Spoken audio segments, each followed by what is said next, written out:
You can do it. Come on, run, run. Yes, yes. Come fast, fast. Yes. मैं जीता, मैं first आया। थक गए यार। चल कुछ और गेम खेलते हैं। फुटबॉल खेलें? नहीं यार, कुछ बैठने वाला गेम खेलते हैं। अंताक्षरी? नहीं।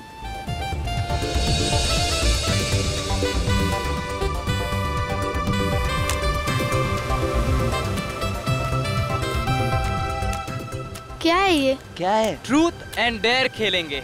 अच्छा अच्छा। अच्छा आइडिया है। हाँ हाँ। Let's play. Ready guys? Ready. Manik गया। बोल मानिक, ट्रूथ या डेयर? डेयर। बोल क्या करना है? पक्का पलटेगा तो नहीं? नहीं पलटूंगा यार, बोल। जाके हम सब के लिए नारियल पानी लेके आ, वो भी अपने पैसों से। गया आज ये। देख लूंगा यार, तेरी बारी आने दे। 5 स्टार होटल में पार्टी लूंगा। जा जा जा। रोहन रोहन, बोल ठाकुर, सच बोलेगा या करतब दिखाएगा? सच बोलूं और तेरे सामने? हम तो करतब दिखाएंगे। चल ठीक है, फिर जा उस समंदर में जाके डुबकी मार, वो भी 5 मिनट तक। ठीक है, तुझे पता है ना कि मैं तैर नहीं पाता हूँ। तो मैंने कब बोला तुझे तैरने को? मैं तो बोल रहा हूँ जाके डुबकी लगा। 5 मिनट कैसे रह पाएगा वो? Be fair. चल ठीक है, तेरे लिए 2 मिनट, इतना तो कर सकता है ना डरपोक? देख अभी, मैं डरपोक नहीं हूँ। हाँ मैं तो कहता हूँ तू जागृति की चूड़ियाँ पहन ले। देख अभी, चुप हो जा वरना। क्या करेगा? हैं? चुप हो जा तू। क्या करेगा तू? क्या जा। करेगा बता ना। क्या करेगा? अरे रुको। मार दूंगा तुझको, मैं बोल रहा हूँ। अरे रोहन रुक जा, उसमें कुछ है। दिखा, इसको खोल के देखते हैं।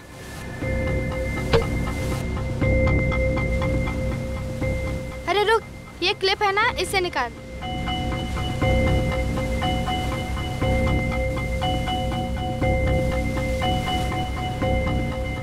Thank you.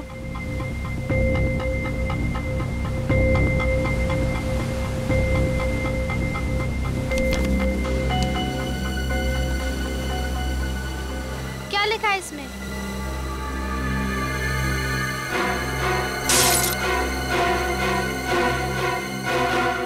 मेरे भाई ने मुझे गोली मार दी है और मैं मर रहा हूं। उसे इसकी सजा मिलनी चाहिए, उसने मेरा भरोसा तोड़ा है। मैं उससे मिलने इतनी दूर अपने शहर जा।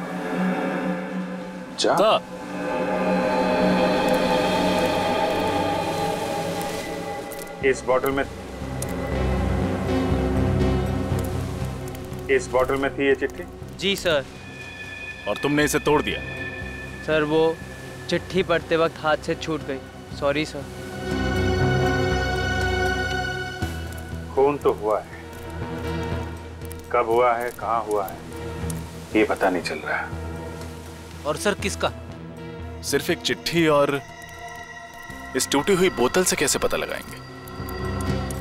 सर सिर्फ इतना ही लिखा है कि उसके भाई ने उसे मारा है। उसका भाई कहाँ है, कौन है उसका भाई, कुछ भी नहीं लिखा है।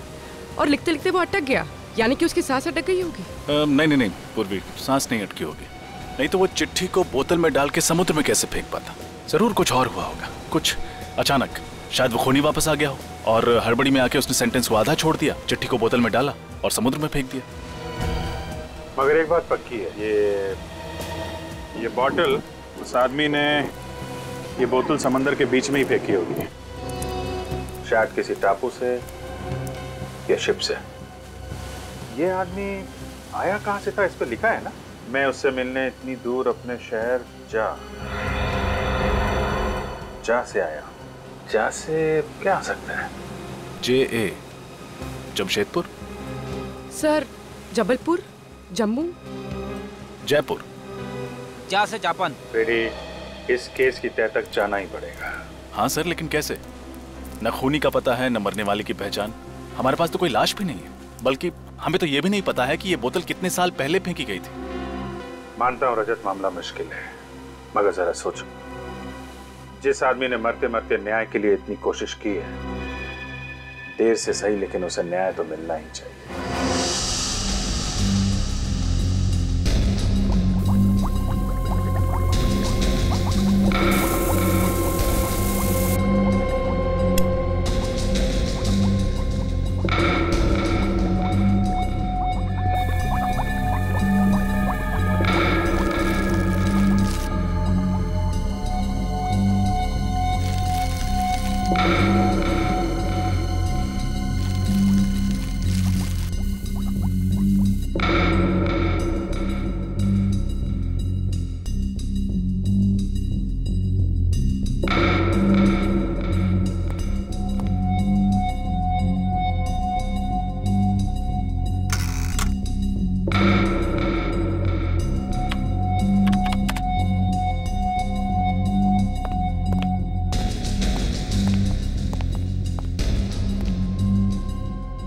बहुत बिजी है, मुंडी ऊपर करने के लिए भी वक्त नहीं है। तो और क्या, मुझे 24 घंटे बिजी रखना तो तुम्हारा परम कर्तव्य है और मानना पड़ेगा बॉस, तुम अपने कर्तव्य को बहुत जिम्मेदारी के साथ निभाते हो। मेरी तारीफ कर रहा है या? तारीफ बॉस, 100% तारीफ। तो फिर बता, क्या पता चला? इस बार ज्यादा कुछ पता नहीं चला बॉस। हथियार डाल दिया ना सारों की? अरे बॉस क्या है, मैं इस बॉटल को अच्छी तरह से चेक करके कुछ और पता लगाने की कोशिश कर रहा था बॉस, लेकिन सारुंखे, हमारे पास ये बॉटल और वो चिट्ठी, सिर्फ 2 ही सुराग है, और फिर ये भी पता नहीं कि खून 1 साल पहले हुआ या 10 साल पहले। इसलिए रो मत। एक मिनट, रो नहीं रहा, 1 मिनट ठहरो जरा।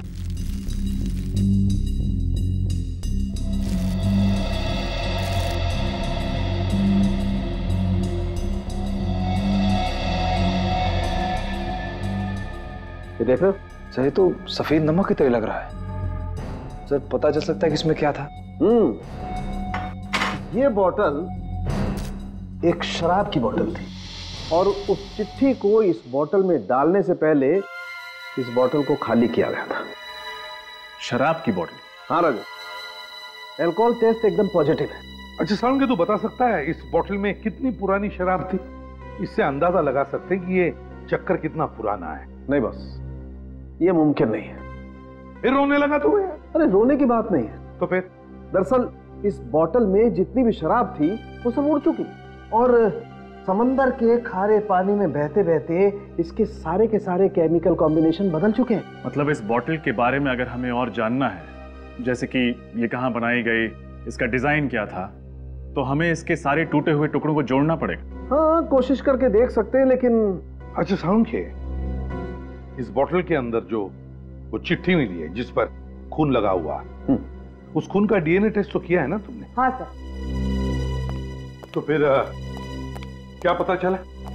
ये खून किसी आदमी का है जिसकी उम्र 30 से 40 साल के बीच की होगी।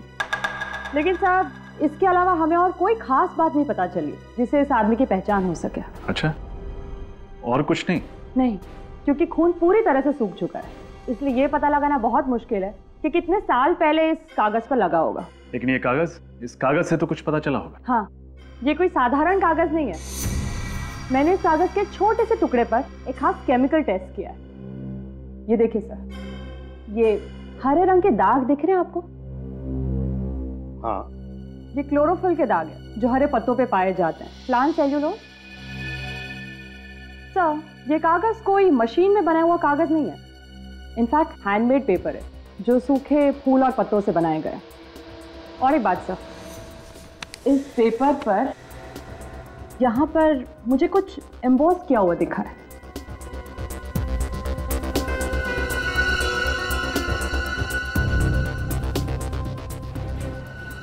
ये लोगो जरूर किसी कंपनी का लोगो है, शायद किसी शिपिंग कंपनी का। सर, ये लोगो किसी भी कंपनी ने रजिस्टर्ड नहीं कराया है। सर, ये लोगो आधा है आधा नहीं। हम पेंट करके इसको पूरा करने की कोशिश भी तो कर सकते हैं। हाँ, मगर ये भी तो पता चलना चाहिए ना रजत कि आधे हिस्से में क्या होगा या क्या था। काम करते हैं, निखिल जरा आईना लेकर आओ जल्दी।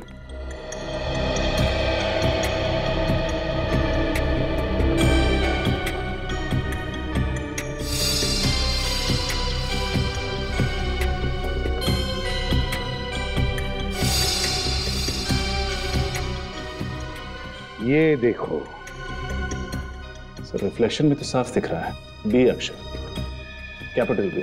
इसका मतलब है ये पेपर खास तौर पर किसी के लिए बनाया गया था। ये हैंडमेड पेपर जिसके लिए भी ये पेपर बना है उसका नाम शायद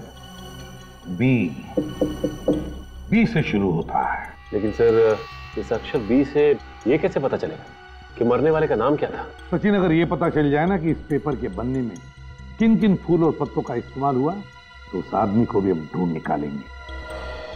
सर फूल पत्तों की खास जानकारी तो एक बॉटनिस्ट को ही होगी। बॉटनिस्ट?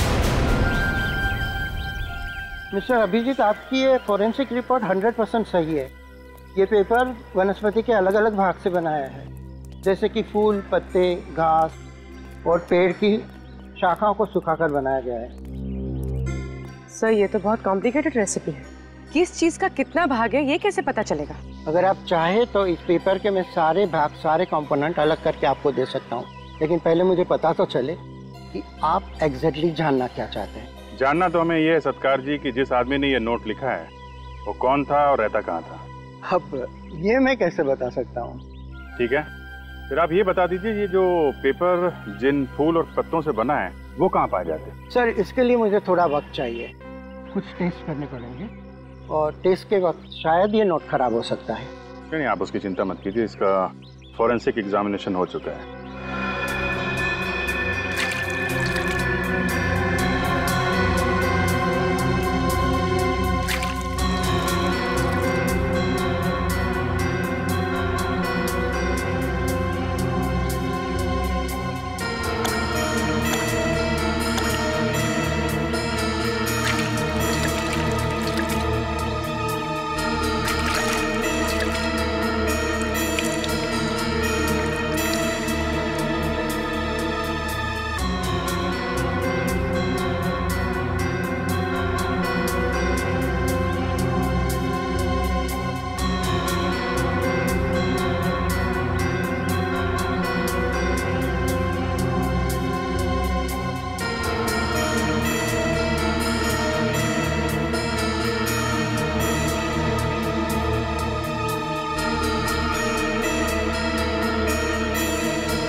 पेपर के अंदर सूखी हुई पत्ती?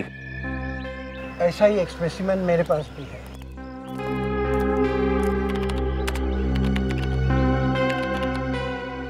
ये देखिए। सर ये दोनों पत्ते तो एक जैसे हैं। ये कैसे पता चलेगा कि ये कौन से पेड़ के हैं? ये देवदार पेड़ के पत्ते हैं। देवदार? ये देवदार तो मैदानी इलाकों में पाए नहीं जाते हैं, पहाड़ी इलाकों में मिलते हैं ना, ये हिल स्टेशन पे। जी सर, 1800 से 3000 मीटर की ऊंचाई पर ये देवदार के घने जंगल होते हैं। सर मतलब विक्टिम बी पहाड़ी इलाकों में रहने वाला था? हिमाचल प्रदेश या उत्तराखंड का हो सकता है। विक्टिम बी ने लिखा है कि वो ऐसी जगह रहता था जिसका नाम जे से शुरू होता है। सत्कार साहब, आपका लैपटॉप यूज कर सकते हैं? जी बिल्कुल।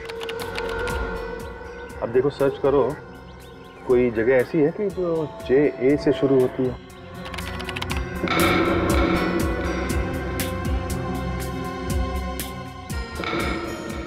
सर उत्तराखंड में तो ऐसी कोई जगह नहीं है। हिमाचल प्रदेश देखो।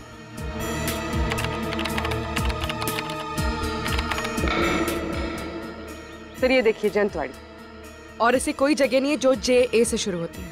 गुड, चलो कम से कम ये तो पता चल गया कि विक्टिम बी हिमाचल प्रदेश का है, शायद जंतवाड़ी का। किसका खून हुआ साहब जी? कोई हमारी जंतवाड़ी का था क्या?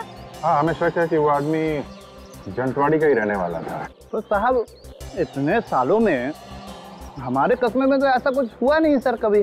शायद वो आदमी पहले यहाँ पे रहता था, बाद में किसी और शहर में बस गया हो। अच्छा साहब, अब हम आपकी मदद कैसे करें ये बताइए। ये कागज देखकर। ये कागज? अब इसे देख के हम आपको क्या बताएं साहब? देखो, हमें ये पता करना है कि जंतवाड़ी में ऐसी कोई मिल है क्या जहाँ पे ऐसे हैंडमेड पेपर्स बनाए जाते हैं? नहीं साहब, ऐसा तो कोई मिल नहीं है इधर। अच्छा, ये फूल और देवदार के पत्तों को सुखा के कागज बनाया जाता था ना, वो यहाँ पे कहीं बनता है क्या? कोई ऐसा आदमी हो जो बनाता हो? अब भी नहीं है, मगर पहले था। पहले था? हाँ साहब जी, कुछ साल पहले देवदार के पेड़ों को काटने पर पाबंदी लगाई गई थी, मगर उससे पहले देवदार के पत्तों से ऐसे कागज एक वर्कशॉप में बनते थे। कौन चलाता था ये वर्कशॉप? मुंगेरी लाल। माल रोड से नीचे जाके बाईं ओर, पर अब वो उस जगह पर एक प्रिंटिंग प्रेस चलाता है। आप ये पेपर देखिए, ये आपके हैंडीक्राफ्ट वर्कशॉप में बनाया गया? हाँ, ये कागज मैंने बनाया था। मेरा मतलब पूरा राइटिंग पैड मैंने बनाया था। किसके लिए बनाया था ये? जमींदार साहब के लिए, कुमार जी, उनका ही ऑर्डर था। उन्होंने खासतौर से कहा था कि उनके परिवार के हर सदस्य के नाम पे लेटर पैड बनाया जाए और सबके नाम की पहला अक्षर लेटर पैड पे छापा जाए। अच्छा, उनके परिवार में किसका नाम है जो बी से शुरू होता है? नहीं साहब, नहीं जानता। हवेली कहाँ है उनकी? साहब, आप माल रोड से आए ना, पीछे जो टेकरी है ना, उसी पर हवेली है। Thank you.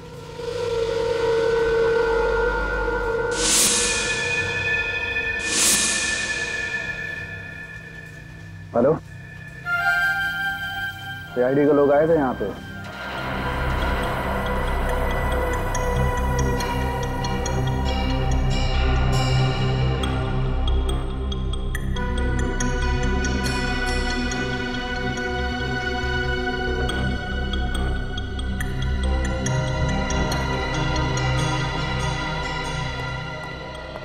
रजत, बॉटल बन गई? यस सर, हो गया। Wonderful, very good. सर, ये बॉटल की एक तरफ किसी कंपनी का लोगो छपा हुआ है। हाँ, ये क्या? और बॉटल की दूसरी तरफ 50 एम्बॉस्ड है।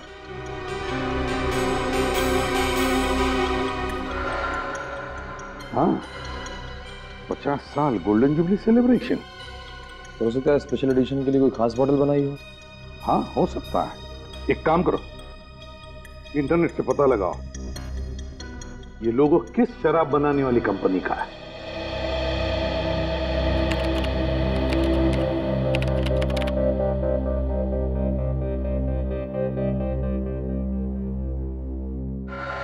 सर, ये ब्राजील की कोई कंपनी, और शराब भी ब्राजील की ही है। लेकिन ये बोतल और उसके अंदर की चिट्ठी मिली हिंदुस्तान में, और मौत हुई किसी हिंदुस्तानी की। पता लगाना पड़ेगा ये कौन सी हिंदुस्तानी कंपनी है जो ब्राजील की इस कंपनी से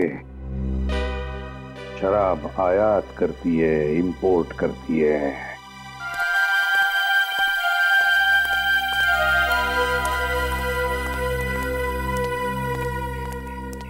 हवेली का हाल तो बड़ा बुरा है। देख के लगता है यहाँ पे सालों से कोई नहीं आया होगा। हाँ सर, वहाँ हवेली का गेट भी टूटा हुआ था। और ये देखिए, ये ताला, इस पे भी जंग लगी हुई है। सर, कोई बेवकूफ ही होगा जो इतनी करोड़ों की प्रॉपर्टी को सड़ने के लिए छोड़ रखा है, वरना रेंट पे दे देता, बेच देता, इसको होटल बना देता। क्या कर रहे हो? अच्छे घर के लगते हो। कुमार जी के बंगले में कैसे आए? किसको पूछकर फाटक लांग कर गए हो? देखिए, आप गलत समझ रही हैं। हम लोग तो रिश्तेदार हैं, कुमार जी के रिश्तेदार हैं। बाहर रहते हैं ना हम लोग, अमेरिका में। तो काफी सालों बाद यहाँ आए तो सोचा कुमार अंकल से मिल ले। तो यहाँ तो सब कुछ बंद पड़ा है, और कुमार अंकल फोन भी नहीं उठा रहे हैं। नंबर वंबर बदल गया क्या उनका? जमींदारों के यहाँ पर मेहमान बनकर तो बहुत लोग आते हैं, पर आप लोगों को इससे पहले यहाँ नहीं देखा है। वो हम लोग दूर के रिश्तेदार हैं। क्या है कि काफी सालों से यहाँ आए नहीं है, तो आपने इसीलिए देखा नहीं होगा। आप पड़ोस में रहती हैं क्या? जी हाँ, मैं यहीं पे रहती हूँ। कुमार जी से तो घर जैसा नाता है। ये हवेली गुंडों का अड्डा ना बन जाए, इसीलिए नजर रखती हूँ। गुंडों का अड्डा? क्यों, कुमार अंकल के यहाँ कोई नहीं रहता क्या? यहाँ पे सब उल्टा पुल्टा हो गया है। अब कुमार जी का परिवार यहाँ पे नहीं रहता है, मुंबई में रहता है। कब से? 2005 से। क्यों है ऐसा क्या हो गया? कुमार अंकल हवेली छोड़ के मुंबई चले गए? उनका वो बड़ा बेटा है ना, विक्रम। विक्रम ने क्या किया? वो घर संपत्ति के झगड़े में किसी रिश्तेदार को उसने चाकू मार दिया था। ये विक्रम भी ना, बेचारे कुमार अंकल कितना परेशान हुए होंगे।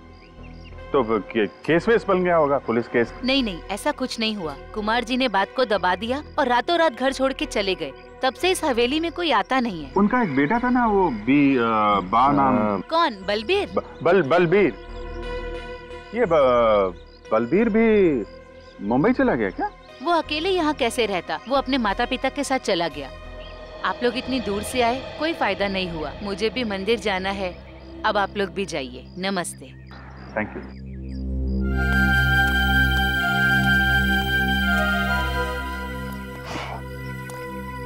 चलो कम से कम ये तो पता चल गया कि मरते वक्त जिस आदमी ने चिट्ठी लिखी थी उसका नाम बलबीर था। उसका नाम तो पता चल गया, लेकिन ये कैसे पता चलेगा कि उसे गोली किसने मारी? हो सकता है उसका राज इस वीरान हवेली में ही छुपा हो।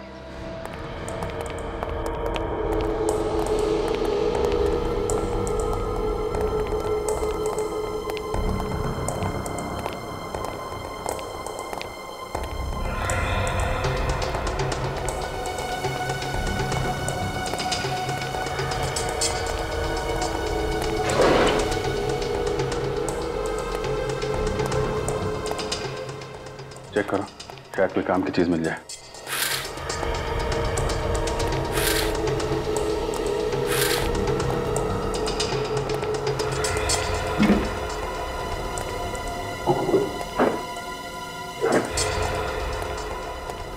कुछ नहीं मिला सर। साहब, हाँ सचिन।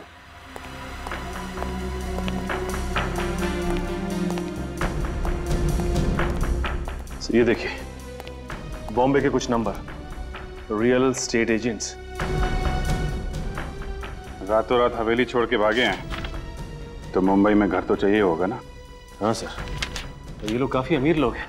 मतलब किराए के घर में तो नहीं रह रहे होंगे, कहीं ना कहीं फ्लैट खरीदा होगा या बंगलो खरीदा होगा। ये फ्लैट खरीदा या बंगलो, ये तो स्टेट एजेंट्स ही बताएंगे। मैंने ये जो बाहर औरत मिली थी ना, रजनी, उससे इस घर में रहने वालों के स्केच बनवा लो। Yes sir. ये शराब इंडिया में सिर्फ 3 कंपनियां इंपोर्ट करती हैं और उनमें सबसे बड़ा इंपोर्टर मैं हूं। और इसमें जो 50 का मार्क क्या है? ब्राजील की कंपनी ने जब 50 साल पूरे किए तो उन्होंने एक स्पेशल कंसाइनमेंट तैयार की थी, limited edition. Limited edition? Yes sir, special edition. तो ये लिमिटेड एडिशन की शराब को इंपोर्ट करने का कॉन्ट्रैक्ट भी इन तीनों इंपोर्टर्स को मिला था? नो सर, सिर्फ मेरी कंपनी को ही मिला था। अक्टूबर 2007 का ये स्पेशल बैच था। अक्टूबर 2007 का लिमिटेड एडिशन। मुझे लगता है कि इस बलवीर का मर्डर उसी समय हुआ होगा। मिस्टर उत्तम, हमें लगता है कि बलवीर का खून किसी शिप में हुआ था।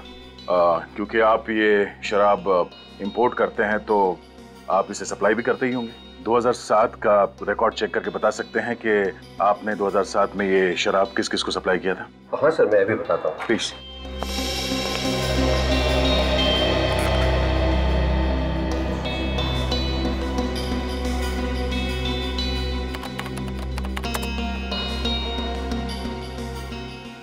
मिल गया सर। अक्टूबर 2007 में ये शराब 2 क्रूज शिप पर सप्लाई की गई थी, एक जेडियो और दूसरा डीएल क्रूज लाइन। जेडियो पर ये कंसाइनमेंट समय पर नहीं पहुंचे सर, इसलिए कंसाइनमेंट लिए बगैर ही उससे रवाना हो गई। दूसरी शिप अक्टूबर 2007 में ये शराब डीएल क्रूज लाइन पर 60 बॉटल का कंसाइनमेंट गया था। Thank you Uttam ji, thanks a lot. My pleasure. अरे नयन सुख, अरे जल्दी कर, तू मेरा असिस्टेंट होके भी आज तक तूने मुझे कोई सुख नहीं दिया रे। ऐसा क्यों बोल रहे हैं सर? अब तक तो सीआईडी भी नहीं आई। मेरे तो हाथ पांव ढीले पड़ रहे हैं सर, कहीं आपके साथ साथ मुझे भी ना अंदर कर दे। मुंह बंद रख कर ढूंढ जल्दी। प्रताप जी सर। सीआईडी सर, मैंने तो सिर्फ उनको मकान दिलाया था, बाकी मैं कुछ नहीं जानता सर। नहीं, घबराने की कोई बात नहीं है। अगर आप कुमार परिवार के बारे में कुछ भी खास जानते हैं तो बताइए। हाँ सर, है ना खास बात। इस पार्टी के अलावा आज तक किसी ने भी फुल पेमेंट देके प्रॉपर्टी नहीं खरीदी। पूरा पेमेंट कैश में? हाँ मैडम, बहुत अमीर आदमी थे पर पैसों के लिए झगड़ते थे। कोई भी साथ रहना नहीं चाहता था। मुझसे कहा कि 3 मकान ले लें, वो भी कैश पेमेंट, ब्लैक मनी। सोचिए उनके पास व्हाइट मनी कितनी होगी। 3 घरों का सौदा किया आपने, वो भी ब्लैक मनी। सॉरी सर, लेकिन मैं क्या करता, कुछ पार्टियां होती हैं ऐसी हैं सर। ये कितने साल पुरानी बात है? ये जून 2005 की मैडम। जून 2005 यानी 7 साल पुरानी। हाँ मैडम। फिर भी ऐसे स्पेशल क्लाइंट्स का चेहरा तो आपको याद होगा ही। हाँ मैडम, याद है ना। सर ये फाइल मिल गई। ये देखिए, ये देखिए, ये उनके पासपोर्ट साइज फोटो भी हैं और उनके सिग्नेचर हैं इस पेपर पर। इसका मतलब हम लोग सही राह पर हैं। अच्छा, आपने कहा था कि 3 घरों का सौदा हुआ था, राइट? हाँ सर।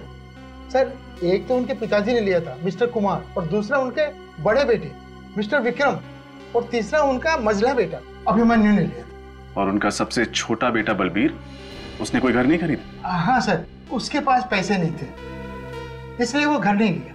वो अपने पिताजी के साथ ही रहता था। Thank you. सब बलबीर के पास उतने पैसे नहीं थे कि वो घर खरीद सके या कोई घर किराए पे ले। फिर उसे मारकर उसके बड़े भाइयों को क्या फायदा होता? इसका जवाब तो वो 2 भाई लोग ही दे सकते हैं पूर्वी। पर सर, उससे पूछेंगे कैसे? 7 साल हो चुके इस बात को, पता नहीं बस वक्त कहाँ होंगे।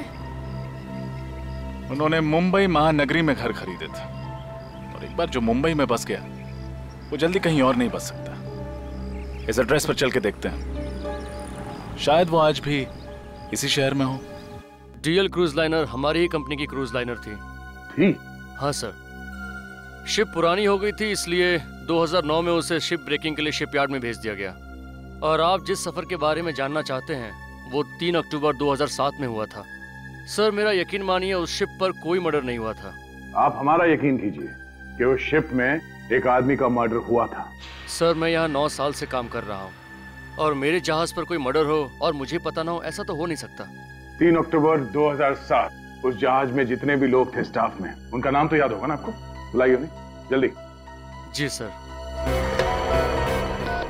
सुरेश, तुम और राहुल मेरे कैबिन में आओ। पैसेंजर लिस्ट चाहिए हमें। जी सर।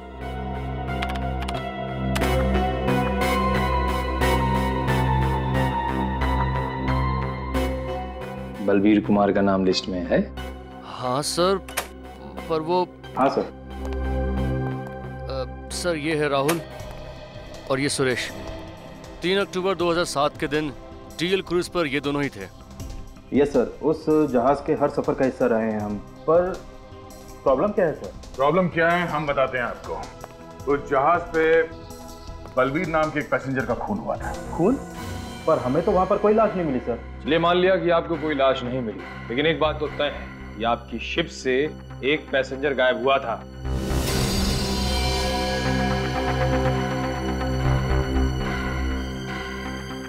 हाँ सर, एक पैसेंजर गायब तो हुआ था। तो तुम लोगों ने उसे ढूंढने की कोशिश नहीं की? हाँ? सर, पूरा शिप छान मारा पर वो पैसेंजर हमें नहीं मिला। हमें लगा कि वो शायद गलती से समुद्र में गिर गया हो, और उसके फैमिली वालों ने भी उसके बारे में कोई इंक्वायरी नहीं की। तो पैसेंजर लिस्ट चेक करो। बलबीर का भाई या उसका कोई रिश्तेदार साथ में था क्या?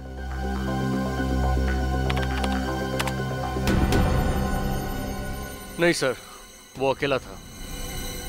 इसका मतलब यही हो सकता है कि बलबीर का भाई गलत नाम से एक झूठी पहचान पर सफर कर रहा था। हमें यहाँ बुलाने की वजह क्या है? आखिर चल क्या रहा है? बलबीर की मौत का आपको कैसे पता चला? और आप लोग इतने यकीन के साथ कैसे कह सकते हैं कि वो बलबीर ही था? आप लोगों को किसने बताया? इस चिट्ठी ने। बलबीर ने आपसे खुद कहा कि वो मर चुका है? जी हाँ। मगर कैसे? मैंने कहा ना इस चिट्ठी से। इसमें बलबीर ने अपनी मौत के बारे में खुद लिखा है जब वो 3 अक्टूबर 2007 डीएल इंडिया नाम के जहाज से सफर कर रहा था। बलबीर ने लिखा है कि मेरे भाई ने मुझ पर गोली चलाई, उसे सजा दिलवाना, मेरा विश्वास तोड़ा है। उसको मिलने के लिए मैं यहाँ बहुत दूर अपने शहर ज का मतलब है जंतवाड़ी, जहाँ से आपके परिवार के बारे में हमें पता चला। बलबीर मर चुका है 2007 में, हमें पता ही नहीं चला। तो जब उसकी मौत के बारे में हमें पता ही नहीं है तो हम कैसे मार सकते हैं उसे? अगर बलबीर ने ही तो लिखा है ना कि उसके भाई ने उस पर गोली चलाई, और उसके भाई कौन है? आप दोनों, मिस्टर विक्रम और अभिमन्यु। डाइंग डिक्लेरेशन, एक मरते हुए आदमी का आखिरी बयान कानून में बहुत मायने रखता है। सर उसने हमें क्यों दोषी ठहराया है, जबकि 3 अक्टूबर 2007 को हम डीएल इंडिया नाम की शिप पे थे ही नहीं। सर आप चाहें तो पैसेंजर की लिस्ट चेक कर सकते हैं। सितंबर 2007 के बाद हम बलबीर से मिले ही नहीं।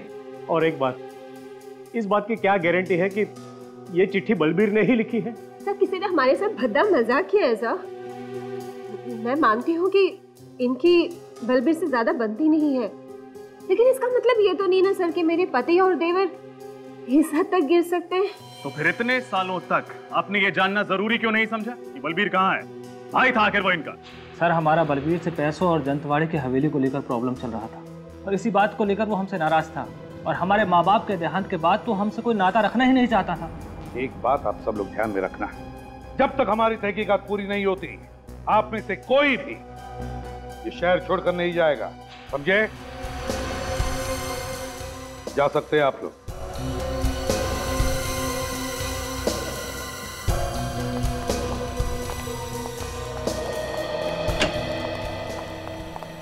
सर, डीएल इंडिया से ट्रैवल कर रहे हैं सभी लोगों की डिटेल्स मिल गई है सर। बाकी लोगों का तो पता चल गया है, लेकिन एक प्रत्युषा नाम की लड़की है जो गलत नाम से ट्रैवल कर रही थी, और तो और जो एड्रेस दिया था उसने वो भी गलत है सर। प्रत्युषा, तो हो सकता है ये लड़की उस भाई के साथ मिली हुई हो उस खून में, और ये भाई गलत नाम पे ट्रैवल कर रहा हो।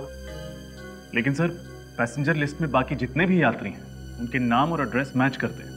मतलब सर बलबीर के दोनों भाई सच बोल रहे थे? हाँ, बलबीर के दोनों भाई सच बोल रहे थे।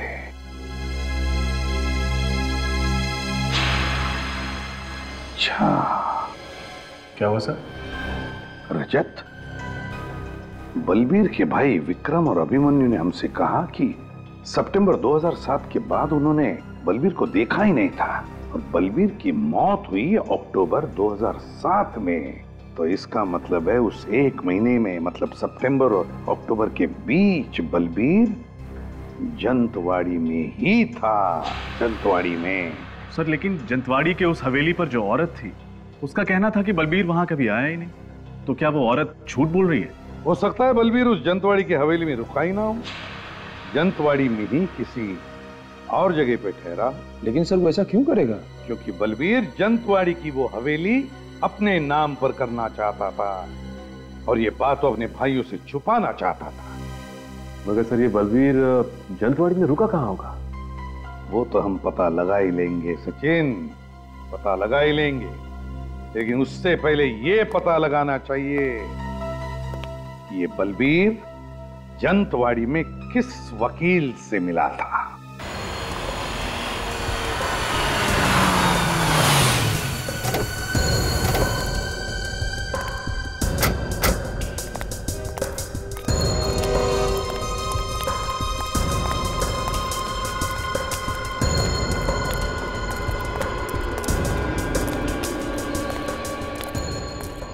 अरे अरे अरे, कहाँ जा रहे हैं साहब आप लोग?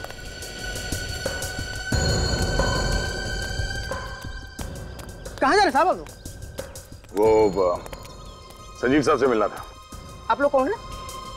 सीआईडी मुंबई। सीआईडी? आप ही लोग उससे मिलने गए हो साहब? वो क्या? मगर हमने तो उनसे कहा था कि हम यहाँ घर पे आ रहे हैं उनसे मिलने के लिए। पता नहीं साहब। लेकिन हमसे मिलने कहाँ गए, कुछ तो बताया होगा तुम्हें। माल रोड गए साहब। वो मॉल रोड? मॉल रोड पे क्यों? 15 मिनट पहले एक आदमी आया था साहब, उसने बोला कि माल रोड में सीआईडी आपका इंतजार कर रही है, और साहब उसी के साथ चले गए। वो समझदार आदमी किसी की बातों में कैसे आ गया? तुमने इस आदमी को पहले कभी देखा था? उसको साहब मैंने जंतवाड़ी में कई बार देखा साहब। कैसे दिखने में कैसा ही? सर वो सांवला सा और 5-5.5 फुट लंबा होगा साहब, और रंग बिरंगी टोपी पहना हुआ था और मुंह में पान चपाया हुआ था साहब। वो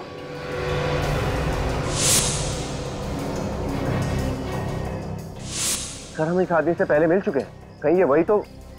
कैसे गए वो लोग? वो जो आदमी आया हुआ था साहब, उसी की गाड़ी से गए। कौन सी गाड़ी, किस रंग की गाड़ी? सफेद रंग की वैन थी साहब। संजीव की जान को खतरा है, चलो। रंग बिरंगी टोपी पहने हुआ था, वो जो शिमला में पहनते ना, वो सफेद वैन देखी नहीं?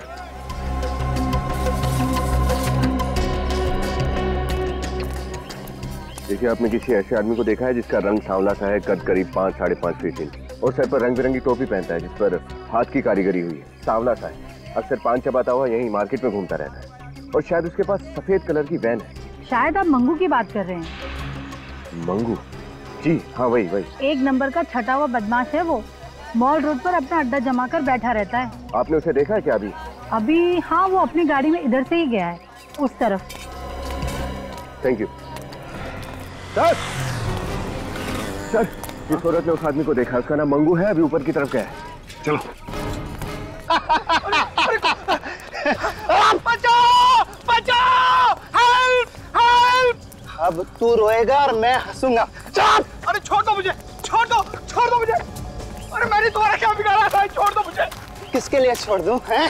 अरे चल! अरे मेरी बात सुनो, तुम्हें जरूर कोई गलतफहमी हुई है भाई। छोड़ दो मुझे! किसके लिए छोड़ दूं? छोड़ दो मुझे! किसके लिए छोड़ दूं? अरे छोड़ दो मुझे! वकील बाबू, मुझे जाने दो प्लीज, मुझे जाने दो। मैंने तुम्हारा क्या बिगाड़ा है? प्लीज मुझे जाने दो। क्या है ना वकील साहब कि अगर आप जिंदा रहे तो बलबीर के बारे में सीआईडी को सब पता चल जाएगा। अब बलबीर का राज छुपाने के लिए मोटा पैसा लिए।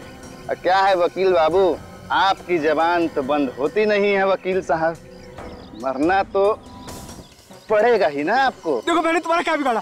तू मुझे क्यों मारना चाहते हो? मैंने तुम्हारा क्या बिगाड़ा? देखो मुझे जाने दो मुझे, प्लीज मुझे जाने दो।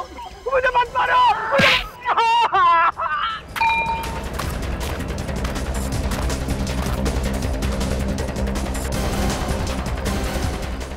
आजा।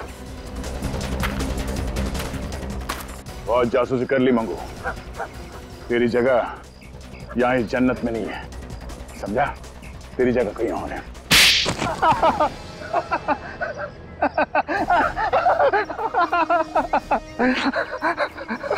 जो कुछ बताएगा सच सच बताना, वरना। साहब, मुझे सिर्फ इंफॉर्मेशन देने के पैसे मिलते हैं साहब।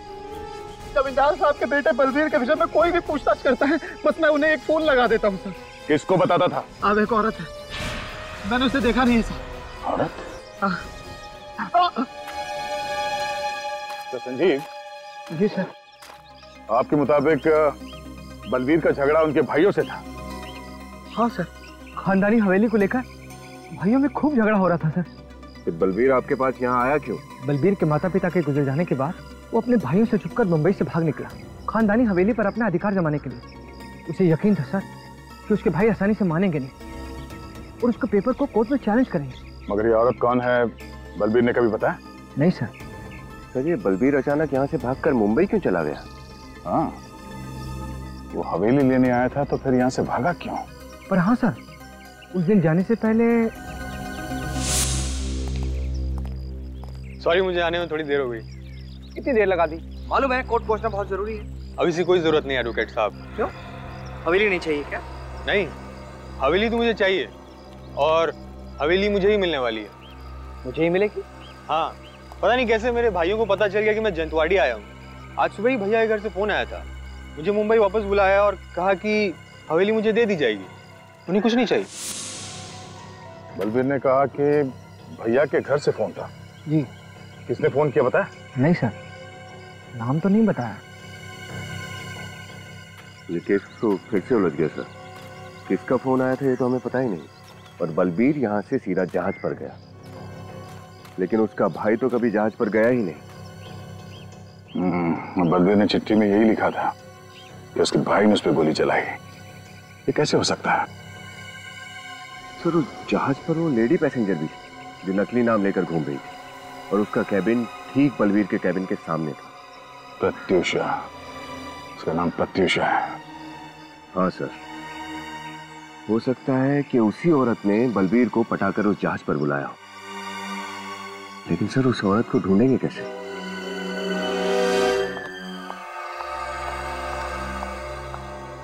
जी कहिए।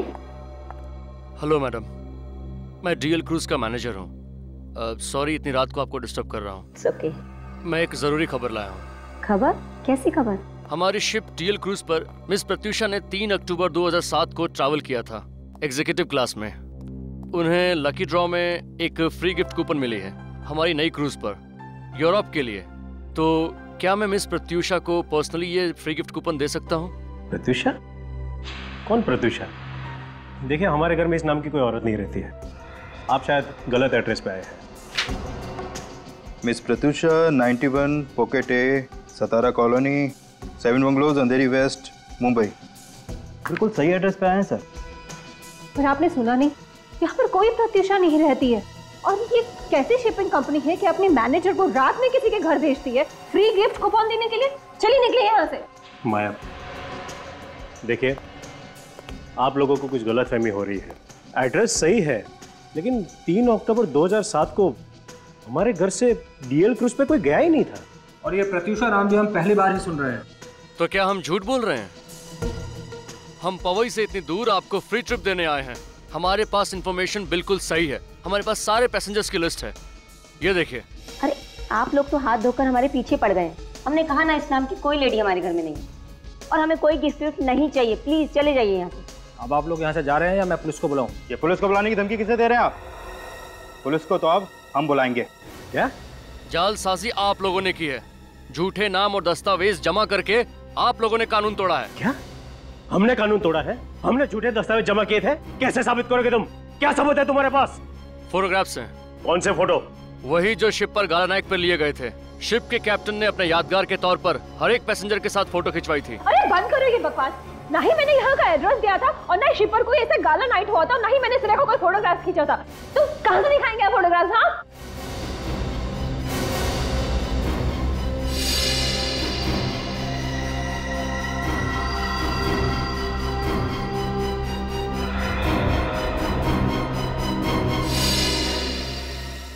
माया, क्या कहा तुमने? तुम्हें कैसे पता चला कि उस दिन क्रूज पर कोई गाला नाइट हुई नहीं थी और प्रत्युषा ने कोई फोटो नहीं खिंचवाई थी? क्योंकि ये उसी शिप में थी।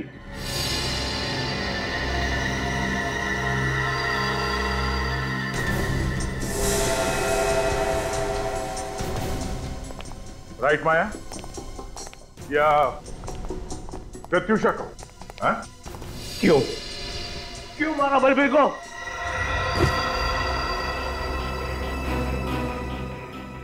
आपके लिए, अपने बच्चों के लिए। इन्होंने तो अपने हिस्से में मिली हुई सारी जायदाद जुए में हार दी। बिजनेस में भारी लॉस हो रहा था। इनका बिजनेस तो किसी भी दिन बंद हो सकता था। पूछिए इनसे। हम लोग जयंती और अभिमन्यु की तरह सुखी नहीं थे। हालात बिगड़ते जा रहे थे। हवेली को बेचकर जो पैसे मिलते ना, उससे हमारा सारा कर्जा उतर जाता।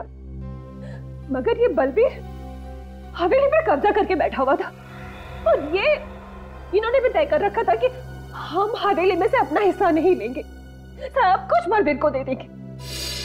मगर मुझे ये मंजूर नहीं था। इसलिए तुमने बलबीर पर नजर रखना शुरू कर दिया? हाँ, जब मुझे पता चला कि वो जंतवाड़ी पहुंच चुका है अपनी हवेली पे कब्जा जमाने के लिए, तो मुझे ये कदम उठाना पड़ा। उस वक्त विक्रम भी काम के सिलसिले से सिंगापुर गए हुए थे। और फिर तुम्हें साजिश रचने का पूरा मौका मिल गया। हाँ, मैंने मौके का फायदा उठाकर उसे फोन किया और उसे कहा कि उसके भाई उसे एनओसी देने के लिए तैयार है। पर तुम दोनों शिप पर कैसे पहुंचे? मैंने उसे कहा कि जब हमारे भी सारे गिले शिकवे खत्म हो चुके हैं, तो क्यों ना पूरा परिवार एक साथ क्रूज पर सेलिब्रेट करे। और मैंने उसे वादा भी किया कि वहां पर मैं उसे एनओसी पेपर्स दे दूंगी। भाभी, आपने तो कहा था कि सारे गिले शिकवे दूर हो गए, फिर मेरे आने की खबर भैया से क्यों छुपाई गई? अरे मैं उन्हें सरप्राइज देना चाहती हूँ। जल्दी करो, वो दोनों डेक पर पहुंच चुके हैं। Come on. अच्छा, और वो एनओसी पेपर्स? वो मैंने अपने साथ ले लिया है, दोनों भाइयों के सामने दूंगी। चलेगा? हाँ, अब चलो। एक मिनट, मैं भी अपने डॉक्यूमेंट्स ले लेता हूँ।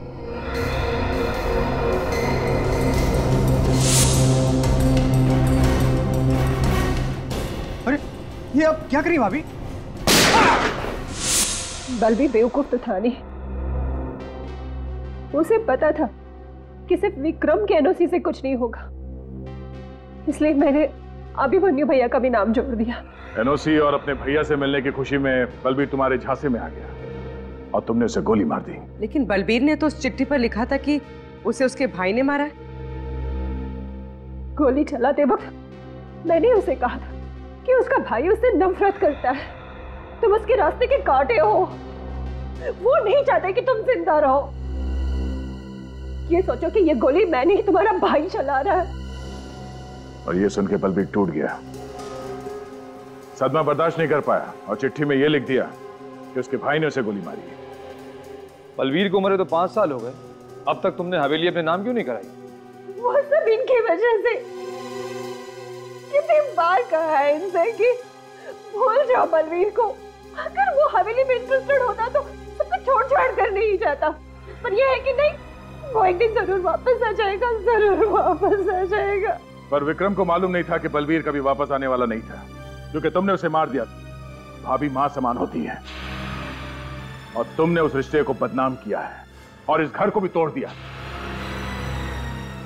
You are under arrest Mrs Maya.